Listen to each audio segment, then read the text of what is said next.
So Indian space research organisation, அதாவது இந்திய விண்வெளி மற்றும் ஆராய்ச்சி மையம். ஸோ இஸ்ரோவுடைய தலைவராக முன்னாள் தலைவராக இருந்தவர் தான் கே கஸ்தூரிரங்கன். இப்போ இவர் காலமாயிட்டாரு. கே கஸ்தூரிரங்கன் என்பவர் வந்து கேரளால தான் பிறந்திருக்காரு. ஆனால் இவங்களுடைய குடும்பத்தினர் வந்து நம்ம தமிழகத்தை பூர்வீகமாக கொண்டவங்க.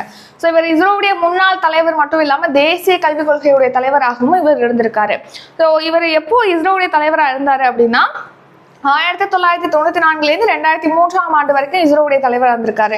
அடுத்து மாநிலங்களவை உறுப்பினராக 2003 2009 ஆண்டு வரைக்கும் இருந்திருக்காரு. திட்டக்குழு, இப்போ திட்டக்குழு நீக்கிட்டு 2015 நிதி ஆயோக் கொண்டு வந்திருப்பாங்க. அதுக்கு முன்னாடி திட்டக்குழு இருந்துச்சு இல்லையா? ஸோ அந்த திட்டக்குழுவுடைய உறுப்பினராக 2009 2014 ஆண்டு வரைக்கும் இருந்திருக்காரு. ஸோ இவர் அறிவியல் துறையில இவருடைய அளப்பரிய பங்களிப்பை பாராட்டும் வகையில மத்திய அரசுடைய பத்மஸ்ரீ விருது, பத்மபூஷன் விருது, பத்ம விபூஷன் விருது ஆகியவை வந்து வழங்கப்பட்டிருக்கு இவருக்கு. அது மட்டும் இல்லாம கர்நாடக மாநிலத்துடைய உயரிய விருதான ராஜ்யோத்சவா விருது 2014 ஆண்டு இவருக்கு வழங்கப்பட்டிருக்கு.